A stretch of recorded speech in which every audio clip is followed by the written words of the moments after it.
ओम अज्ञानतिमिरान्धस्य ज्ञानाञ्जनशलाकया चक्षुरुन्मिलितं येन तस्मै श्रीगुरवे नमः। वन्देऽहं श्रीगुरो श्रीयुत्पदकमलं श्रीगुरून् वैष्णवांश्च श्रीरूपं साग्रजातं सहगण रघुनाथान्वितं तं सजीवं साद्वैतं सावधूतं परिजनसहितं कृष्ण चैतन्य देवं श्रीराधा कृष्ण पादान् सहगण ललिता श्री विशाखान्वितांश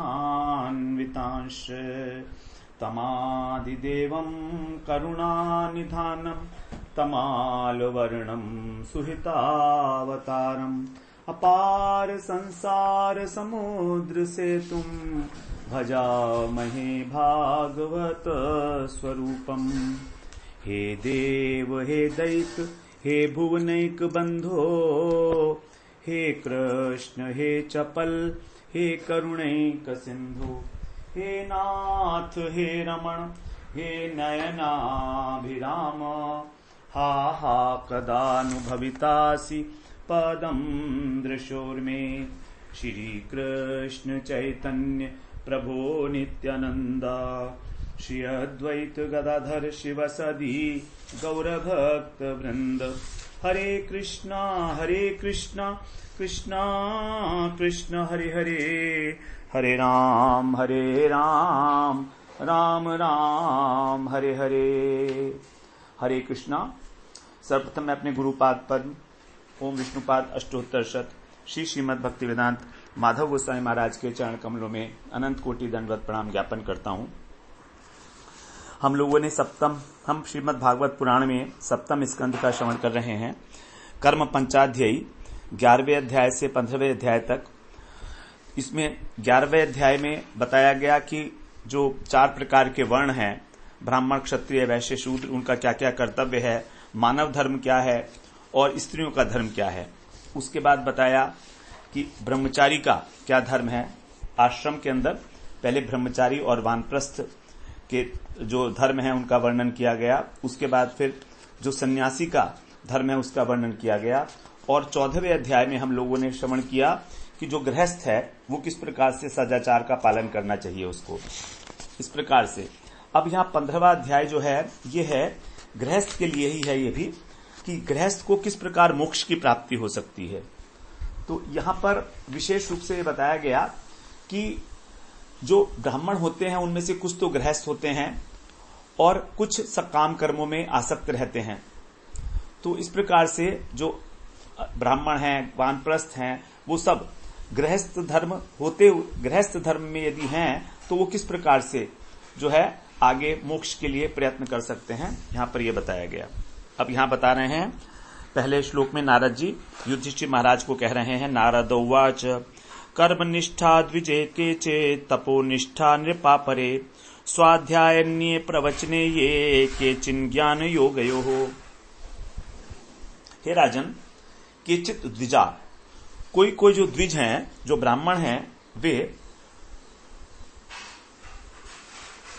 कर्मनिष्ठा वाले हैं, कर्म में बड़ी निष्ठा है उनकी। अपरे तपः, कुछ लोग तपनिष्ठ हैं। अन्य स्वाध्याय, कुछ लोग स्वाध्याय करते हैं, वेदों का अध्ययन इत्यादि करते हैं, शास्त्रों का स्वाध्याय निष्ठ हैं। कुछ प्रवचन करते हैं, ये प्रवचन निष्ठ हैं। और ये केचित, और कुछ थोड़े से ज्ञान योगयो निष्ठा, ज्ञान और योग में निष्ठा वाले होते हैं।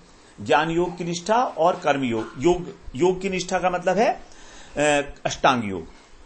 तो इस प्रकार से कुछ लोग कर्म करते हैं, कुछ लोग तपस्या करते हैं, कुछ लोग वेदों का स्वाध्याय, कुछ प्रवचन और कुछ आत्मज्ञान को संपादन करने में, और कुछ अष्टांग योग का पालन करते हैं। इस प्रकार से अनेक प्रकार के ब्राह्मण हैं जिनके विषय में यहां पर आगे बताया जाएगा।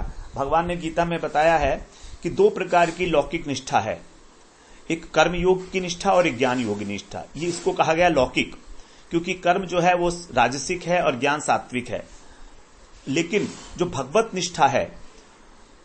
निष्ठा है वो अलौकिक निष्ठा है, अर्थात वो तीनों गुणों से परे की निष्ठा है। इसीलिए उसको भगवान ने यहां पर तीसरे अध्याय में ना उसका वर्णन करके 18वें अध्याय में उसका संकेत मात्र किया था। अब आगे दूसरे श्लोक में कह रहे हैं, ज्ञान निष्ठाय देयानी कव्यानि आननत्यम इच्छिता दैवे च तद्भावे स्यात् इतिरेभ्यो यथार्हतः। आननत्यम, आननत्यम का अर्थ है जिसका कहीं अंत नहीं है, ऐसा जो इच्छिता, इस प्रकार का फल चाहने वाले हैं, जो अविनाशी फल को प्राप्त करने की इच्छा करते हैं, वे कव्यानी अर्थात श्राद्ध, कव्य और श्राद्ध का जो भाग है वो दैवेच, देव पूजन का भाग। दो प्रकार के श्राद्ध हैं, एक तो श्राद्ध करता है और एक देव पूजा करता है व्यक्ति। गृहस्थ पुरुष जो है वो कर्म का अक्षय फल प्राप्त करने के लिए, आननत्य माने अक्षय फल, तो दो प्रकार की वो क्रियाएं किया जाती हैं उसके द्वारा। एक तो श्राद्ध किया जाता है पितरों का, और एक किया जाता है देव पूजा, देवताओं की पूजा। तो उसका जो भाग है वो क्या करे, ज्ञाननिष्ठ पुरुष को ही देना चाहिए। देयानी माने देना चाहिए। तो ब्राह्मण यहां पर कई प्रकार के बताए, कर्मनिष्ठ, तपनिष्ठ, प्रवचननिष्ठ, स्वाध्यायनिष्ठ, ज्ञाननिष्ठ और योगनिष्ठ। इन सब ब्राह्मणों में जो श्रेष्ठ हैं वो है ज्ञाननिष्ठ ब्राह्मण। इसीलिए अब यहां पर कह रहे हैं कि ज्ञाननिष्ठ ब्राह्मण को ही श्राद्ध का और देव पूजन का जो भाग है उसको देना चाहिए। तो जो श्राद्ध किया जाता है पितरों के लिए उसको बोलते हैं हव्य, और देवताओं का जो पूजा की जाती है उसको बोलते हैं कव्य। तो हव्य नहीं, सॉरी उल्टा हो गया। श्राद्ध जब किया जाता है उसके लिए कहा जाता है कव्य, जो हवि होती है हवन सामग्री, और देव पूजा के लिए जो होती है उसको हव्य बोलते हैं, हवि। तो हवि और कवि। और स्यात् तत्, यदि वो ना मिले अभावे, ऐसे ज्ञाननिष्ठ ब्राह्मण के अभाव में, तो क्या करें, यथा अर्हत इतरेभ्य, तारतम्य के अनुसार, यथा योग्य, यथा क्रम, इतरेभ्य जो उससे दूसरे हैं। जैसे अगर मान लीजिए ज्ञाननिष्ठ ही हैं तो योगनिष्ठ को दे दिया जाए, योगनिष्ठ को भी दे सकते हैं। तो उच्च ब्राह्मण के अभाव में तारतम्य के अनुसार पहले ज्ञाननिष्ठ को देना पड़ेगा, अगर वो अभाव है उसका तो योगनिष्ठ को दे दीजिए। उसके बाद फिर जो वेदनिष्ठ है, वेदों का स्वाध्याय कर रहा है, अथवा प्रवचननिष्ठ है, अथवा फिर कर्मनिष्ठ है। इस प्रकार से यहां पर बताया गया। तो भवबंधन से छूटने की शास्त्रों में दो विधि बताई गई हैं, एक है कर्मकांड, एक ज्ञान कांड। पहली विधि एक ही मानी जाएगी, कर्मकांड और ज्ञान कांड, और दूसरी विधि है भक्ति योग। अब जो ज्ञान कांड है उसके अंदर ज्ञानी व्यक्ति निर्विशेष ब्रह्म में लीन होने का प्रयत्न करते हैं, निर्विशेष ब्रह्म ज्ञान को प्राप्त करके, अहम ब्रह्मस्मि की भावना करके।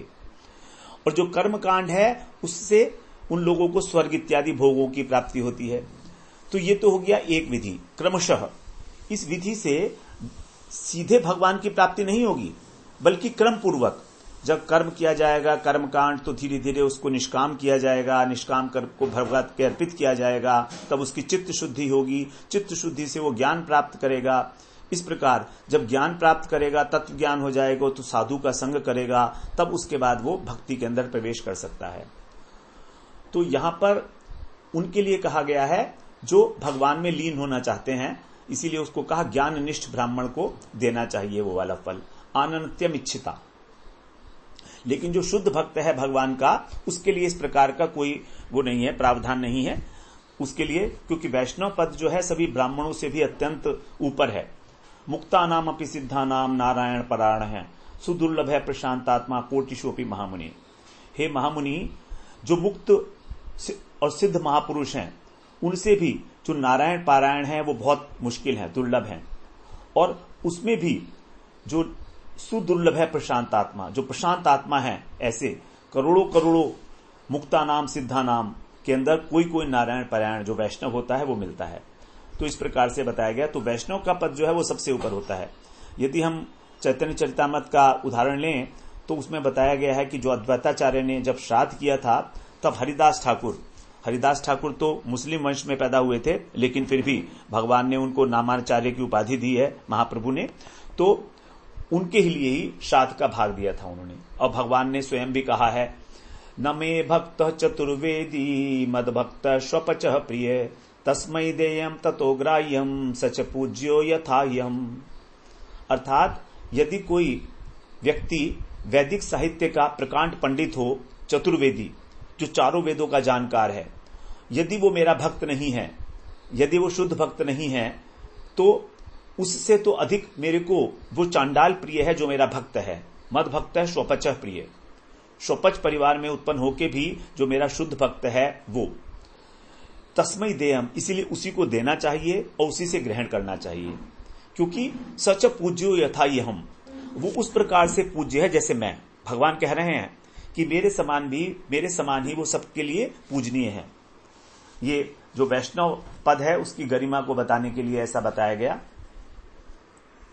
अब आगे बता रहे हैं तीसरे श्लोक में, द्वौ देवे पितृकार्ये त्रीन एकैकमुभयत्र वा भोजयेत सुसमृद्धोऽपि शार्धे कुर्यान्न विस्तरम। जो देव कार्य है, दो प्रकार के कार्य यहां पर बताए गए कर्मकांड में।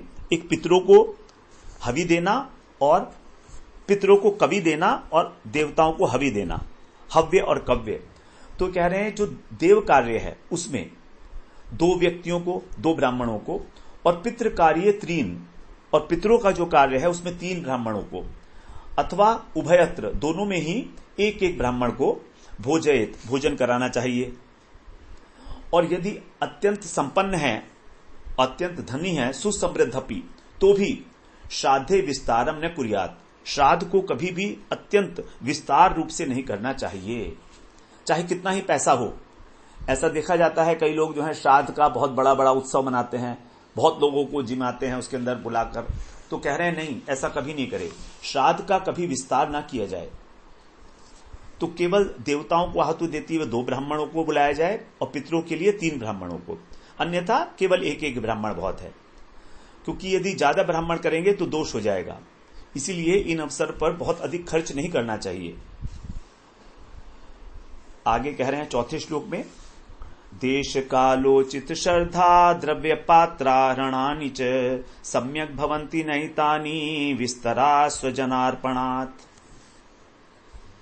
यहां क्या है ना, विस्तरात, विस्तार करने से, अर्थात इस श्राद्ध कर्म का विस्तार करने से, तथा स्वजन अर्पणात्, अपने सगे संबंधियों आदि जो हैं उनको देने से क्या होगा, देश काल उचित, देश और काल के लिए जो हमारे को श्रद्धा होनी चाहिए, जो हमारे पदार्थ हैं, जो हमारे पात्र हैं यज्ञ के, और अरहणानी जो पूजन इत्यादि है, ये सब एतानी माने ये सब सम्यक न भवंती, ठीक ठीक प्रकार नहीं हो पाएंगे। तो यदि हम बहुत बड़ा एक उत्सव मनाएंगे श्राद्ध का, तो ना तो अच्छी प्रकार से हम पवित्रता रख पाएंगे द्रव्य के अंदर, ना श्रद्धा रख पाएंगे उसके अंदर, पात्र भी जो है हमारे अशुद्ध हो सकते हैं, और जो पूजा सामग्री है, जो पूजा की विधि है, उसमें भी कहीं पर जो है शिथिलता आ सकती है। इसीलिए बड़े बड़े भोज करने के लिए श्राद्ध कर्म में निषेध किया है नारद जी ने। कुछ लोग इस उत्सव में जो है दिल खोलकर खर्च करते हैं, विशेष रूप से भारतवर्ष के अंदर 2-3 अवसरों पर जो है बड़ा पैसा खर्च किया जाता है, जैसे जब बच्चा का जन्म होता है, विवाह होता है और श्राद्ध कर्म। इन तीनों जगह पर लोग जो है बड़े पैसा खर्च करते हैं, लेकिन शास्त्रों में इस चीज के लिए मना किया गया है, विशेष रूप से श्राद्ध कर्म पर, कि ब्राह्मणों को, संबंधियों को के ऊपर अत्यधिक व्यय नहीं करना चाहिए। 5वें श्लोक में कह रहे हैं, देशे काले च संप्राप्ते मुन्नयनम हरिदैवतम श्रद्धया विधिवत पात्रे न्यस्तम काम दुक्षयम। देश और काल संप्राप्ते मानी प्राप्त होने पर, जैसा देश हो, जैसा स्थान हो, जैसा समय हो, उसके अनुसार मुनि अन्नम, मुनियों के भोजन योग्य आहार, और हरिदैवतम, श्री हरि को, भगवान को जो इष्ट देव मानने वाले ऐसे वैष्णव हैं, उनको, ऐसे पात्रों को श्रद्धा सहित विधिवत न्यस्तम, विधि पूर्वक जो है वो देना चाहिए, अक्षयम काम दुख। तो यदि विधि पूर्वक हम जो मुनि हैं और जो वैष्णव हैं उनको श्रद्धा पूर्वक, यही सत्पात्र हैं, तो यदि इनको हम श्रद्धा पूर्वक भोजन कराते हैं, प्रसाद पवाते हैं, तो अक्षयम काम दुख, यही हमको अभीष्ट अक्षय फल देने वाला हो जाएगा। इसके लिए बहुत ज्यादा बहुत ज्यादा प्रपंच करने की आवश्यकता नहीं है, बहुत बड़े बड़े उत्सव करने की आवश्यकता नहीं है। हमको ये देखना चाहिए कि जिसको हम बुलाए जा रहे हैं वो पात्र है कि नहीं है। तो सत्पात्र होना चाहिए। सत्पात्र है तो हमको अक्षय फल की प्राप्ति होगी। इस प्रकार का जो भोजन कराने से। छठे श्लोक में कहते हैं, देव ऋषि पितृभूतेभ्य आत्मने स्वजनाय च अन्नम संविजन पश्येत सर्वम तत्पुरुषात्मकम। देवता, ऋषि, पितर और भूतेभ्य माने प्राणियों को, आत्मने माने अपने आप को, और स्वजनाय और संबंधियों को, अन्नम संविभजन आहार बांटते हुए, सबको प्रसाद पवाते हुए, तत्सर्वम उन सबको ही पुरुषात्मकम पश्येत भगवान का ही स्वरूप जानना चाहिए। ऐसा नहीं है कि हम किसी में भेद बुद्धि करें कि ये मेरे अपने जन हैं, ये मैं अपना हूं, ये मेरे साधु हैं, ये इस प्रकार के। तो सबको ही भगवान के भक्त के रूप में देखे। ये सभी लोग जीव मात्र जो है भगवान का अंश है, इस प्रकार से उनको प्रसाद बांटे। जो गरीब है उसको भी उतना ही प्रसाद वितरित करे, ये नहीं कि जो गरीब है उसको थोड़ा सा दे दिया बाद में। तो इस प्रकार से किसी के अंदर भी भेद बुद्धि ना रखते हुए ये सारा प्रसाद वितरण करे। जो यज्ञ का अवशिष्ट है उसके लिए कह रहे हैं।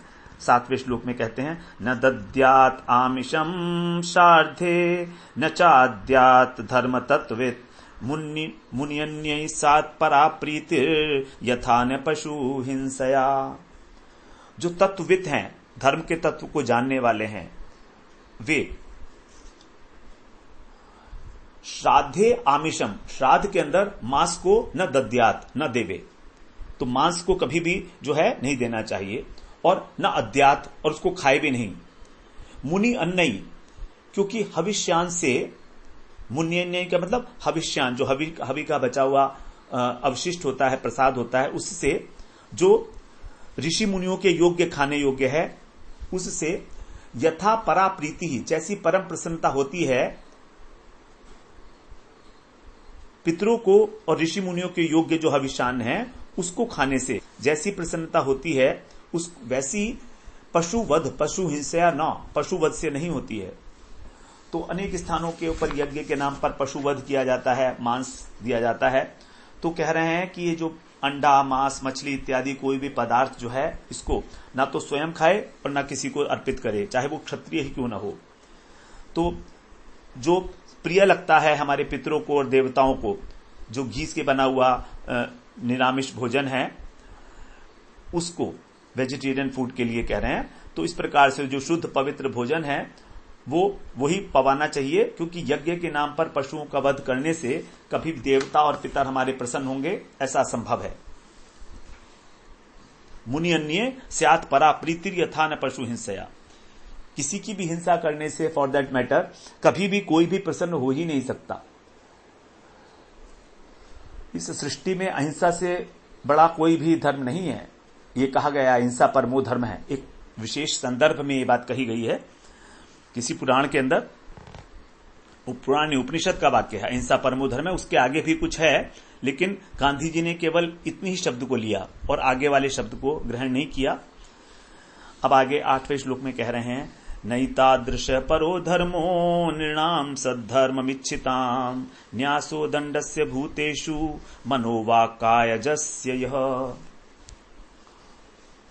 अब यहां पर कह रहे हैं कि जो लोग सद्धर्म पालन करना चाहते हैं उनको क्या करना है। सद्धर्म इच्छिताम, सदाचार का पालन करना चाहते हैं वे, उनके लिए सभी प्राणियों को, जो भूतेषु माने सभी प्राणियों में, मन, वाणी और शरीर के द्वारा दिया जाने वाला यह दंडस्य, जो दंड है,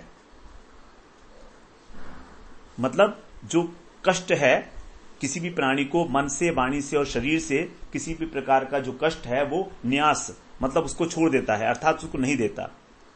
तो सद्धर्म के लिए कह रहे हैं कि इससे बड़ा कोई धर्म नहीं है।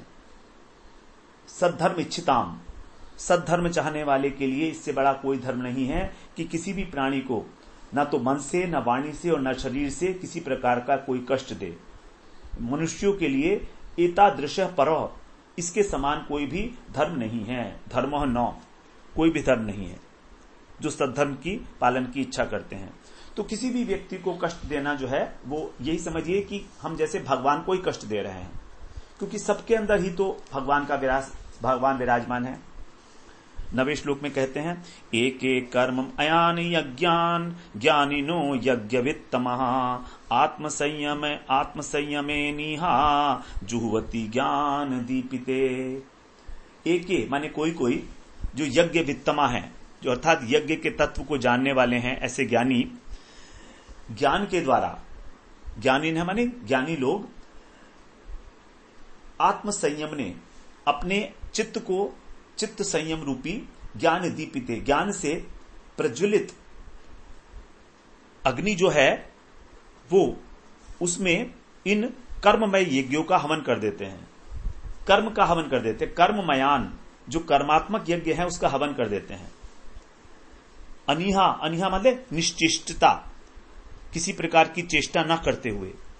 तो कह रहे हैं यहां पर कि आत्मसंयम जो है वो आत्मसंयम रूपी अग्नि हो गई।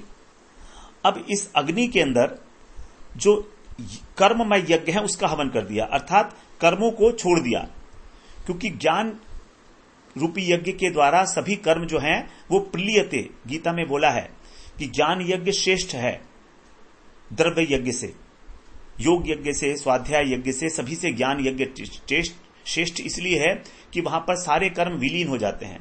4थे अध्याय में भगवान ने इसका बड़ा विशद वर्णन किया है। वहां पर 12 जो है प्रधान यज्ञों का वर्णन करते हुए ज्ञान यज्ञ को ही सबसे श्रेष्ठ बताया है।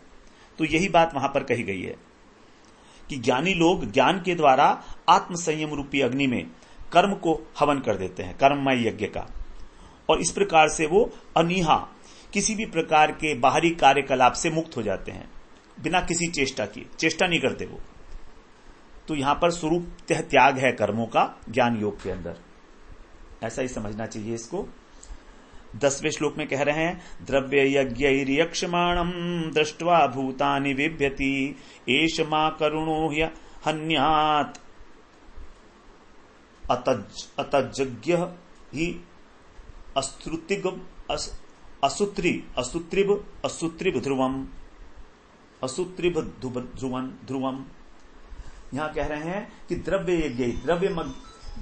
यज्ञों से यक्षमाणम यज्ञ करते हुए, तो द्रव्य यज्ञ मतलब अनेक प्रकार की हवन सामग्री के साथ जो पदार्थ वाला होता है, तो उन जो कोई द्रव्यमय यज्ञों से यज्ञ करना चाहता है तो तब क्या होता है, उसको देखकर भूतानि बिभ्यति, सब प्राणी डर जाते हैं, जो पशु पक्षी इत्यादि हैं वो डर जाते हैं। क्यों डरते हैं वो? क्योंकि वो सोचते हैं कि एष अकरुण है, ये बड़ा निर्दयी है और अतजज्ञ तत्व को जानने वाला नहीं है, इसलिए मूर्ख है, क्योंकि ये इसलिए क्या है, अस्तुत्रिभ, अब प्राणों को ही तृप्त करने वाला है अपने, अर्थात अपनी तृप्ति के लिए, अपनी इंद्रिय तृप्ति के लिए ये क्या करेगा, ध्रुवम मां हन्यात, हमें निश्चित रूप से मार डालेगा। इस प्रकार से वो सोचते हैं। तो जब कोई द्रव्यमय यज्ञ करना चाहता है, द्रव्यमय यज्ञ का मतलब यहां पर पशु बलि से ही है, तो सभी प्राणी डर जाते हैं और वे सोचते हैं कि अपने प्राणों का पोषण करने वाला इंद्रियरामी, ये निर्दयी और मूर्ख व्यक्ति जो तत्व को जानता नहीं है, ये हमको अवश्य मार डालेगा। इसलिए तस्मात् दैवोपन्नेन मुन्यन्येना धर्मवेद संतुष्टो अहरह कुर्यान नित्य नैमित्तिकी क्रिया। इसलिए जो धर्मविद है, धर्म को जानने वाला है, धर्म के रहस्य को, वो दैवम उपपन्नेन, दैव का मतलब है प्रारब्ध, भाग्य, तो भाग्य से जो भी प्राप्त हो जाता है, मुनियन्येन माने अन्न, हवि के लिए जो अन्न प्राप्त हो जाता है, जैसे चावल है, घी है और जौ है इत्यादि सामान जो जिससे हवि दी जाती है, इससे ही संतुष्ट माने संतुष्ट होकर अहर प्रतिदिन नित्य नैमित्तिकी क्रिया कुर्यात, क्रियाओं को संपन्न करे। इस प्रकार से बता रहे हैं कि जो भी प्रारब्ध में मिल जाए, जो भी हमको बिना प्रयास के मिल जाए सरलता के साथ, तो धर्म के वास्तविक प्रयोजन को जानता है, वो बहुत अधिक इसके अंदर जो है तामझाम नहीं करता है यज्ञ करने के लिए कि ये भी लाओ, ये भी लाओ, ये भी लाओ, वो जो कुछ भी मिल जाता है उसी के अंदर संतुष्ट होके और यज्ञ करता है। 12वें श्लोक में बोलते हैं, विधर्म परधर्मश्च आभास उपमा छलः अधर्म शाखा पंचेमा धर्मज्ञो धर्मवत् त्यजेत। बड़ा इंपॉर्टेंट श्लोक है ये। यहां पर धर्म अधर्म की शाखाएं बताई गई हैं। 5 शाखाएं हैं अधर्म की। अधर्म की 5 शाखाएं क्या हैं? अधर्म शाखा पंचेमा, ये जो है अधर्म की 5 शाखाएं हैं। धर्मज्ञो अधर्मवत् त्यजेत, जो धर्मज्ञ पुरुष है वो इसको अधर्म जानकर और छोड़ देता है। वो शाखाएं कौन सी हैं? उनके नाम है, नंबर 1 विधर्म, नंबर 2 परधर्म, नंबर 3 आभास, नंबर 4 उपमा और नंबर 3 छल। तो विधर्म, परधर्म, आभास धर्म, उपमा धर्म और छल धर्म, ये 5 प्रकार की जो शाखाएं हैं। अब इनको आगे इसका जो है वो बताएंगे कि इसकी परिभाषा क्या क्या है। 13वें श्लोक में कह रहे हैं, धर्म बाधो विधर्म स्यात् परधर्मोऽन्यचोदितः उपधर्मस्तु पाखंडो दंभो वा शब्दभिच्छलः। तो 13वां श्लोक इसमें कह रहे हैं कि धर्म बाधः, जो अपने धर्म में बाधा डाले वो विधर्म है। अर्थात जिस किसी कार्य को हम अपनी धर्म बुद्धि से करना चाहते हैं और उसमें वो बाधा पड़ रही है तो वो विधर्म है। दूसरी बात, अन्य चोदित है, अपने धर्म से भिन्न अन्य दूसरे के द्वारा जो प्रेरित है वो परधर्म है। जैसे किसी अन्य के द्वारा किसी अन्य पुरुष के लिए कोई उपदेश दिया गया तो परधर्म है, वो हमारे लिए नहीं था वो उपदेश, वो किसी और को दिया गया था। उपधर्म, पाखंड और दंभ का नाम जो है वो उपधर्म है, अथवा उसको उपमा भी कह सकते हैं। तो विधर्म, परधर्म, उपमा, उपमा का मतलब उपधर्म, और शास्त्रों का वचन, शास्त्रों के वचन का दूसरी तरीके से अर्थ कर देना, शब्दभित् छलः, शब्दों को तोड़ मरोड़ के प्रस्तुत करना, यही छल है।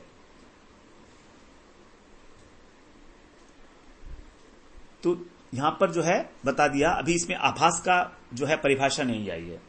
तो विधर्म, परधर्म, उपमा और छल, ये 4 प्रकार के जो धर्म हैं इनकी परिभाषा यहां पर दे दी गई स्पष्ट रूप से। अब जैसे हमारा आत्मा, जैसे भक्त हैं तो भक्तों का क्या धर्म है? भक्तों का धर्म है कृष्ण की सेवा। अब जो कृष्ण की सेवा, कृष्ण की शरण ग्रहण करने के विपरीत है, उसी को हम कहेंगे विधर्म। उसी को हमारे लिए, भक्तों के लिए केवल एक ही धर्म है, अब वो है भगवान के चरणों की सेवा। तो इसीलिए तो यहां पर ये कह रहे हैं कि धार्मिक नियम जो अपने धर्म को पालन करने से रोकते हैं वो विधर्म कहलाते हैं।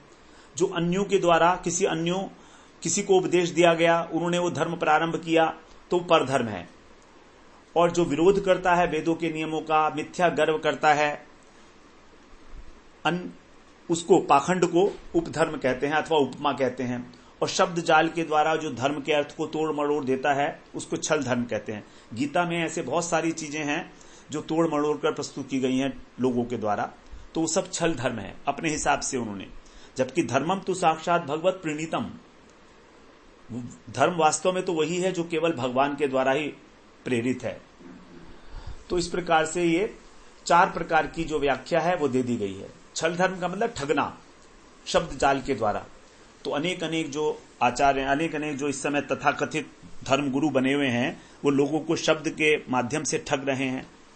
अब 14वें श्लोक में बोलते हैं, यस्त्विच्छया कृतः पुंभिर आभासो यशमात् पृथक स्वभाव विहितो धर्मः कस्य निष्ठः प्रशांतये। मनुष्य के द्वारा, पुंभी माने मनुष्य, यह माने जो भी आश्रमात् पृथक, अपने आश्रम धर्म से अलग, और इच्छया कृत, अपनी इच्छा से किया जाता है। हमने जो है आश्रम, वर्णाश्रम धर्म के अनुसार जो धर्म है वो नहीं कर रहे हैं और अपनी मर्जी से कोई काम कर रहे हैं, मान लिया हमने, तो इसको कहा जाता है धर्माभास या आभास धर्म हो गया।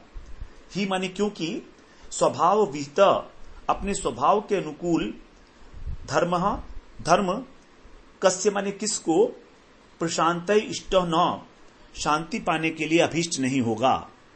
अर्थात यदि हम अपने स्वभाव के अनुकूल किसी धर्म का आचरण करेंगे तो वो शांति देगा ही, तो सभी का वो इष्ट होगा।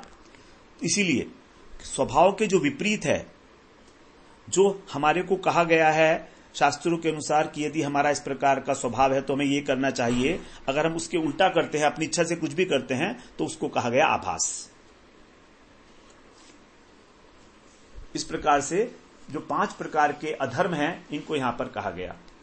विष्णु पुराण में तो ये कहा गया है कि वर्णाश्रम आचारवता पुरुषेण परह पुमान विष्णुर आराध्यते पंथा नान्यत तत्तोष कारणम, कि वर्णाश्रम आचारवता, जो अपने वर्णाश्रम धर्म का आचरण करता है अच्छी प्रकार से, वही उसका परम धर्म है।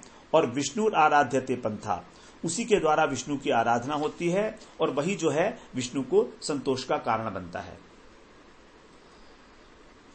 इस प्रकार से बताया गया। अब आगे बता रहे हैं यहां पर 15वें श्लोक में, धर्मार्थमपि नेहेत यात्रार्थम वाधनो धनम अनीहानीह मानस्य माहेरेव वृत्तिदा। यहां कह रहे हैं कि अधनः, अगर किसी के पास धन नहीं है, निर्धन है, वो धर्म अर्थम अपि, धर्म के लिए भी, वा मने अथवा, यात्रा अर्थम, अपनी जीविका चलाने के लिए, धनम न इहयत, धन पाने की चेष्टा यदि नहीं करता है, तो महाअहे इव, महाअहि, महासर्प अर्थात अजगर की भांति, अनीह मानस्य, चेष्टा न करने वाले की जो अनीहा वृत्ति है, वो अनीहा मतलब निश्चेष्टता, वही उसको जीविका दे देती है। बड़ी सुंदर बात बताइए कि यदि धर्मात्मा पुरुष है और निर्धन है और धर्म के लिए अथवा अपने शरीर निर्वाह के लिए वो कोई कार्य नहीं कर रहा है, तो जिस प्रकार से बिना चेष्टा किए अजगर की जीविका चलती है, उसी प्रकार इस प्रकार जो निवृत्ति परायण पुरुष है उसकी भी जीविका का निर्वाह हो ही जाता है। और वो कैसे होता है? अनीहा वृत्ति, अर्थात उसकी जो निश्चेष्टता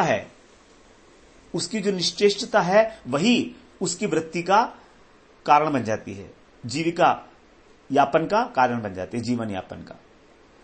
तो इसका यह मतलब नहीं है कि हम बिना धन के तपस्या नहीं कर सकते, जप नहीं कर सकते, कर सकते हैं। ये हमें नहीं सोचना चाहिए कि पहले हम धन इकट्ठा कर लें उसके बाद भगवान का भजन करेंगे। धर्मात्मा लोग निर्धन होने के लिए भी, निर्धन होते हुए भी कभी धन के लिए चंदा वंदा इकट्ठे नहीं करते हैं। उनके पास जो निश्चेष्टता है, जो उनकी निवृत्ति परायणता है, वही उनके लिए उनकी जीविका का उपार्जन का साधन बन जाती है। अर्थात कहीं ना कहीं से भगवान उनके लिए कोई प्रबंध कर देते हैं। जैसे कहा गया है, अजगर करे न चाकरी, पंछी करे न काम, दास मलुका कह गए सबके दाता राम।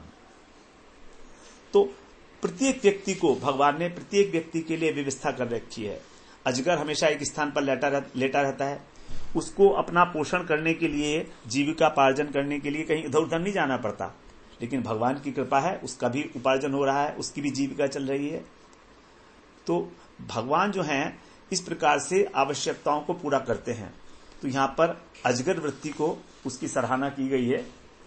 16वें श्लोक में कह रहे हैं, संतुष्टस्य निरीहस्य स्वात्मा रामस्य यत् सुखम कुतस्तत् काम लोभेन धावतोर्थे हयादिशः। जो संतुष्ट है और जो निरीहस्य निश्चेष्ट है, यही का अर्थ होता है चेष्टा, और निरीह का मतलब है जो चेष्टा नहीं करता, ऐसा निश्चेष्ट। वो स्व आत्मा रामस्य, अपने आत्मा में ही रमण करता है और उसको यत् सुखम, जो सुख प्राप्त होता है, वो सुख काम लोभेन, अनेक प्रकार के जो भोग हैं उनके लोभ से भी, तथा अर्थ इहया, अर्थ माने धन, इहया माने चेष्टा। तो धन पाने के लिए जो चेष्टा में रत है और दिशा धावता, सभी दिशाओं में दौड़ने भागने वाला है, उसको तत्कुतः, वो सुख कहां मिलेगा? तो आत्मा में रमण करने वाला जो आत्माराम आप्त काम पुरुष है, निष्क्रिय संतोषी व्यक्ति है, उसको संतोष में जितना सुख मिलता है वो कामना और लोभ के द्वारा धन के लिए, धन अर्जन करने के लिए हाय हाय करता हुआ जो इधर उधर दौड़ता फिरता है, उसको कहां मिलेगा? नहीं मिलेगा उसको। तो यहां पर संतुष्टि हो गई है आत्मा रामस्य, और आत्मा राम मतलब भगवान के लिए कहा गया है कि जो भगवान के अंदर रमण करने वाला है, भगवान की लीलाओं में जो डूबा हुआ है, उस प्रकार के व्यक्ति के लिए। 17वें श्लोक में कह रहे हैं, यदा संतुष्ट मनसः सर्वा सुखमया दिशः शर्करा कंटकादिभ्यो यथोपानात् पदः शिवम।